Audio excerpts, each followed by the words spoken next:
Yo, what's up, 910? This is actually week 27. I called last week 27 because Paige is 27. It was an episode with Paige.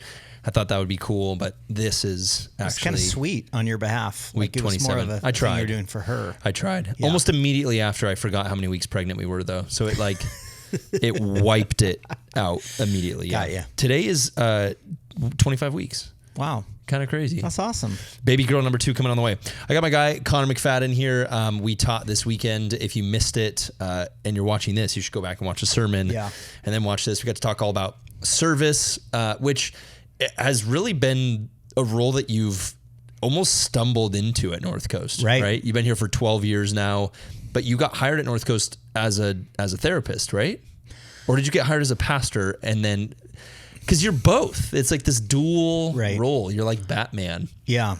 Yeah, you're like a not billionaire as cool Batman. And you have your belt. Like if Batman was in an office listening to people talk, that's the type of Batman I would be. So anyway, yeah, so Where's Rachel? Tell me about your feelings. How does that make you feel? You should try that sometime. Yeah. The eyeliner and everything. That's good. I should. So yeah, I got hired half part-time community service, just helping our church serve and where to serve, and then part-time life groups, and then over time that emerged to just overseeing all the community service. And then now it's all outreach, local and global, which is probably the best job at our church because I get to help people be generous and serve at different places. It's incredible. I love it. How many countries is North Coast in right now? I would think we're probably in 20 different countries in some capacity. Either we have a missionary there or we partner there. Wow. Yeah. Wow, that's crazy. Okay, I want to jump right in. If you caught the sermon, this is going to make a lot more sense to you. If you didn't will still be funny to you, but you'll just miss the overall point. But you talked about a box in the sermon that your parents sent you. Yeah. That had like childhood things in it. Right. What else was in that box? We talked about the 2 hats. Oh, okay, yeah. Lil Mac and Booyah. You gotta go watch the sermon for the Booyah story. If you didn't watch, you are wondering what we're talking about. So I had this box my parents gave me of just all my things from childhood, and this is another thing was in there. 3 things. I was the MVP on my basketball team, so I got an MVP trophy of the C team 3 years in a row. Nice. So of the worst team. Best player of the worst 3 years team. in a row. What do you do with this? Is this like, do you proudly display this trophy? You got to put that somewhere. Yeah. I put it on my resume. Okay. And it didn't, I didn't get a job, but I could have. So You know what's, it's at least you weren't most improved on the C team 3 years in a row. But I was most improved on my soccer team. I hate that award. Yeah. It's like you used to suck and now you don't suck as much. Yeah. It's like the Bless His Heart Award, like, good for you, little guy. Right. You were... It feels like the award where they call you buddy. Yeah. You know? Hey there, bud. Yeah. Yeah, been there. That's the worst. MVP of the C team 3 years in a row. 3 years running. It's a big deal. People are still talking about it. Right. Local newspapers. Yeah. Yeah. You get discounts whenever you go back to your hometown. It's embarrassing. Yeah. Being that good of the worst team. Yeah. Okay, so what else was there anything else like memorable in the box? Oh my God, just all kinds of ribbons and things like that. I feel like the box is just a little, my point was the box is humbling at a time is that box of history kind of showed you those phases of life. And for me, a lot of those phases were insecure times. And so I'm away from them, so I don't remember them. But then having to pull them out and look at them, I was reminded of just even how much I was insecure and didn't know who I was at those ages. And so there were even just my preferences and what I was into at that point and what I thought was cool, what I thought was the most important thing that I was really spending time either looking into or whatever. And now I look at them and I'm just reminded of how lame I was at that time. Just no idea who I was. Yeah. Yeah, that's so real. It just makes me, it's so relatable. Like in a lot of ways, I look back at the things that I was finding my identity in, and even like physical appearance stuff that I'm like, oh my gosh, like I thought that was so cool. Yes. In like the hairstyles and the clothing and the things I was into, like Oh man, it's like a little bit cringy now. Right? Yes, for sure. Because you look back, but you're like, that is what my identity. I was like so rooted and grounded in that. And then there's been phases of both of our lives where like you watch that get shaken, right? And what's left is like not much, right? What's left is this. Oh no, who am I now? Right. You know? And even like as much as we were talking about the sports thing, like that was totally for me. Like when my world fell apart was when I stopped playing college soccer. Oh, it was probably the first crack in the foundation was when I went and played college soccer and I got offered that like red shirt position and then played left bench. Where in high school, it was like, I was getting the MVPs and like these awards, but I was at a small Christian school, like on the mission field. It's like, congratulations. Right. Your school's like 5 people, you know, you're like, I got 4th in my class. You're like, cool. But like I came to the US and it was extremely humbling circumstances where I got offered this red shirt position and then coming off the bench and like that was the first moment where I was like, oh no, what do I do if I'm not an athlete? You know, what do I do? And then when I stopped playing, it really unraveled because I didn't know who I was. Right. It's like apart from that, how would you say, whether it's a high school student listening to this or one of our young adults or whoever, like how do you become aware of the things that are currently in your box? Right. So like you're 30, 40, 43. Yeah. I just turned 30. Let's say 20 years from now, right? You're 63, I'm 50. We're sitting down looking at a box from our 30-year-old selves and our 43-year-old selves. And we go like, oh my gosh, that was in my box then. That's what I was finding my identity in. And hopefully we're further down the road now than we were when we were in 9th grade, 7th grade, whatever, with the trophies and the booyah hats. But I still believe there are things that we're misplacing our identity. Where do you think that awareness comes from? Yeah, I mean, this is actually happening to me right now this week. Isn't that crazy? So, and you know this about me. 3 years ago, I signed up for an Ironman. It got canceled. The first one got canceled. Second one, I got COVID right before. I just finished and did the Ironman. Over Thanksgiving? Yeah, last Sunday. Which for our non-triathlon fans out there, what is an Ironman? So it's a 2.4 mile swim. It's a 110 mile bike ride, and it's a marathon tacked on the end. It's all in one day, one big race. Like the last thing you do is run a marathon. Yes. You're like, oh, you've just swam 2.6 miles, which doesn't seem far, but when you're swimming that's an eternity. Yeah, it's a long time. And then a 110 mile bike ride. Yes. And then you run a marathon. Correct. Good Lord. So my point, and I didn't want to bring this up because I'm partly embarrassed by it because it is a big deal. It almost feels like bragging. The thing that is so clear to me now that this is done, this has been a focus for me for 3 years of like, hey, just got to do this. So it means I'm up in the morning training and I'm thinking about it and studying it. And I have a coach and everything, nutrition, all that kind of stuff. It's gone. And I literally am a little bit, I feel a lost feeling that reminds me of prior times in my life. Having a major lost feeling is what now? And the thing that occurred to me, and I'm trying to accept this feeling of going, hey, was that your identity? Because it almost feels like I got lost in it a little bit. And now I'm coming to grips of what is your actual life and what is really important? Because that is done. So I can't look to it the same anymore. It had my attention. Now that's gone, I'm looking for that piece and it's not there. And that's the thing that is humbling in the season. Like, man, I think I may have had misaligned priorities. So even this morning, my son got up and we snuggled for an hour. And then I read my Bible for an hour. And I can't tell you the last time I did that. And it just was almost bittersweet. And I thought, I know I'm doing it today, but man, I've missed a lot of opportunities to do that in this season of training. Just kind of lost myself in it. This is interesting. Do you regret it, or do you just wish you could do it differently? Or what do you learn from that? What do you take from that? Because it's not that an Ironman's not wrong. Like giving yourself to something, training for something is like that. It's like in and of itself isn't wrong. So on this side of it, what are you looking back? What's your takeaway? I feel like my prayer through it, and even today, is like, God, help me today to have the right priorities. Even when I'm busy, what is most important? That's a question I'm asking myself all the time. So 3 years ago, I trained a lot more when I thought I was actually going to do it, and it got canceled.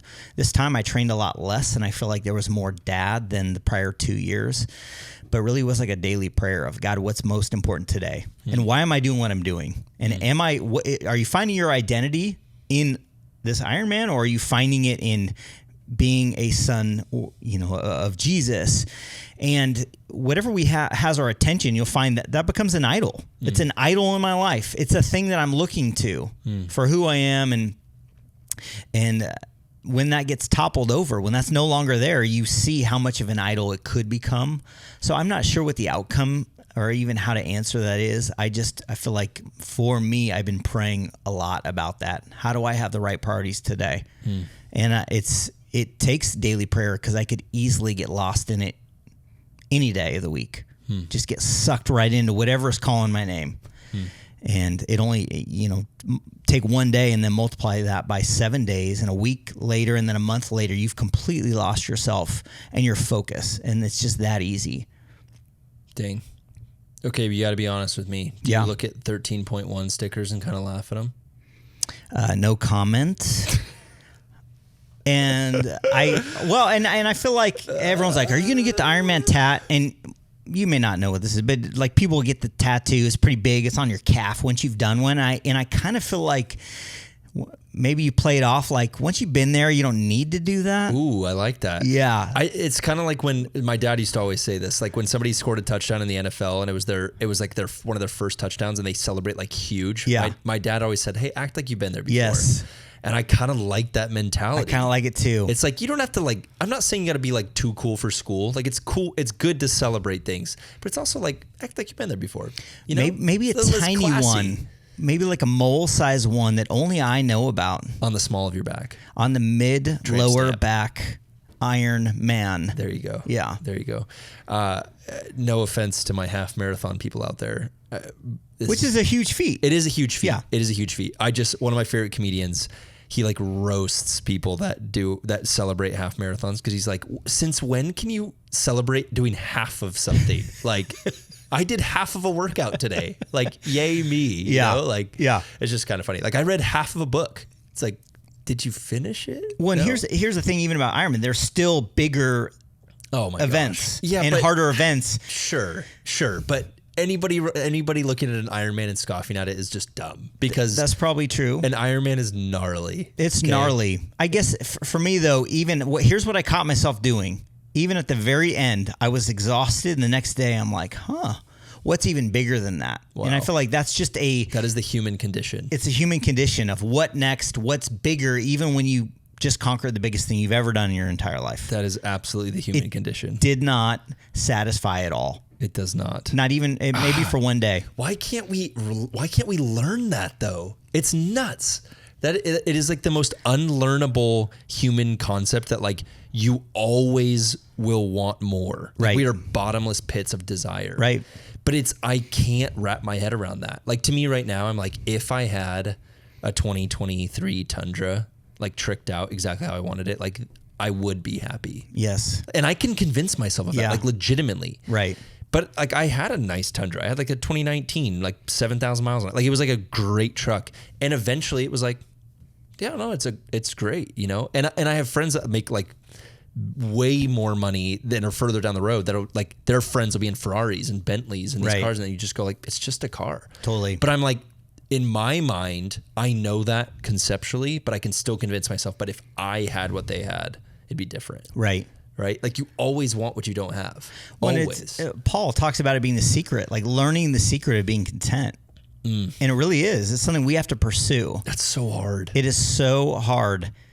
And yet I wonder what is that desire really for? And if we align that correctly, what happens next? Because that desire is super strong. Right. It's sometimes just going the wrong direction. Yeah. And God, it's not like God looks at our desire and is like, whoops, like I didn't realize that feature was on when I created them. And that's what I think that's one of the most enticing things to me about Christianity is like, I've read a lot of the like Hindu, Buddhist, like these Eastern European spiritual gurus. They talk about like the removal of desire, and it's so close, right? Like nirvana, the like heaven is like when you can remove yourself of all desire, when you can empty yourself of all desire. And it's like, if you could get there where you don't desire anything, like that's the key to happiness. And it makes a lot of sense, right? It's like you would be content if you had zero desire for anything. Right. So in all these Eastern religions, like desire in and of itself is bad. And that's the goal of of meditation and contemplation and even yoga is to like remove, I'm not saying yoga's bad, but like to remove all desire, to empty one's mind. And what I love about Christianity, like the redeeming factor of the way that God designed us, is it's like, don't remove desire, redeem desire. That's good. Put it in the right bucket. Right. And if you aim desire in the right direction, watch it unlock life as your desire is locked first and foremost on God, right? Like I think it was John Piper who said, God is most glorified when we are most satisfied in him. Like when your desire is aimed in the right direction. That makes so much sense to me. And I think when I first started chewing on that concept of the way that Jesus teaches, it really is not, it's not empty yourself of desire. It's aim that in the right direction. But again, easily said. Totally. Really hard to do. And all those things that he asks us to do that we cringe at, like really? I'm going to serve other people, or I have to, like my kids right now, a big thing in the McFadden household, the boys, I have a 10-year-old and a 12-year-old, and I'm going to say, we eat last. Thanksgiving, we eat last. Everyone goes, they hate it. That's cool. They hate it. The thing that they're not getting is the thing that's most important to me is that they know what it feels like to serve. And I feel like this concept, even as a Christ follower, like, no, there's something greater here that I have for you, right? For the boys, I want them to know what it feels like to put someone else first. That later on in life, they actually take a pride with prioritizing their wife. And I feel like the same thing that I have for my boys is the same thing that God has for us. Like, no, I don't just want you to do that. I have something for you in that. That when you're putting people before yourselves, you actually feel better about it. There's a pride you get when you do that. And when you're always taking, you have no pride in that. Yeah, that's good. That's good. That's really good. Okay, we finish every 9-10 podcast episode with some sort of dating advice. Which Paige and I hit on singleness last week, which was kind of cool. Yeah. We're always talking about dating. We were like, okay, pause on dating. What about singleness? And we talked about a little bit about singleness. But as you look back on your dating life, and then as a marriage and family therapist, you see a lot of relationships. Right. What's like, if you could just, obviously there's a lot, but if you could just look at your, like a shelf of wisdom when it comes to relationships and pull off one thing, talk to us about that one thing, what would it be? I think that initially, I was a person in dating.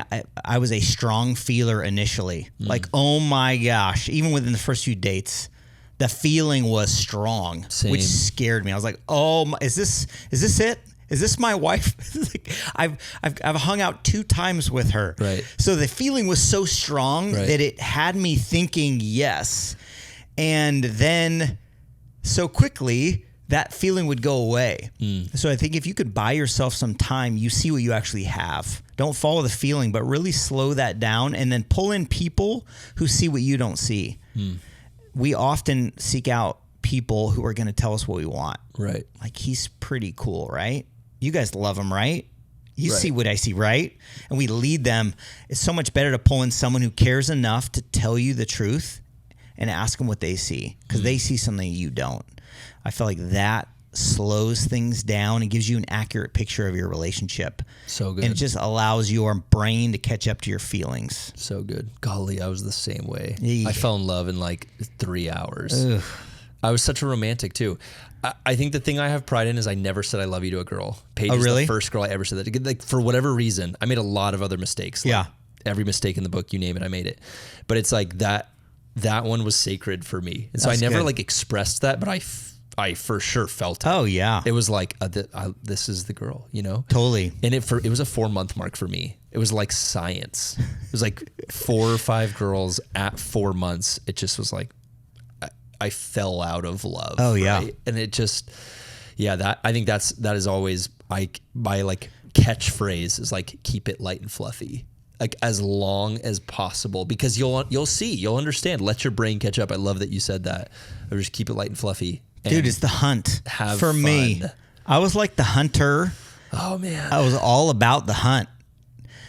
But once the hunt is over, it was not as exciting at all. And I love about my wife now, all of that is gone. And we have this great lasting relationship that doesn't have these huge swings. It's just so consistent and steady. So good. And I could have never dreamed that I would have that. And everyone I was pursuing or even thought I would marry would have been a train wreck, because I was a train wreck. Yeah. I mean, it's horrible. Yeah. And I have this thing with Bree now, married 18 years. It's incredible. And that's the cool thing, is that we have God at the center. It's built on faith, not our feelings. And that has been so sustainable throughout our relationship. So good. So good. Yeah. There's so many regrets, so many mistakes. I think for me, I look back and I'm like, oh, what an idiot I was. And these poor girls that I put through the ringer, cause I was like in pursuit mode. And a handful of them were like, nah, but I was like so pursuant and like that in that hunt mode that it was like, I could like win them over. But then I was so dumb and so young and immature that it was like, I would win them over and then be like, kind of over it. Right. But then you're like toying with these emotions. It's just, that's that like emotional chastity piece that like we just don't do a good job talking about. Right. It's like that I think it's a particularly passion piece for me because I sucked at it so bad when I was like 18 to 21-ish, somewhere in there. But yeah, so good. Love it. Well, thanks, Connor. Yeah. We talked a little bit about service in there. It was in there. It was in there. Ironman's, dating advice, embarrassing fads of our past. Golly. Okay, Connor, love you. Love you too, man. We love you. We'll catch you next time.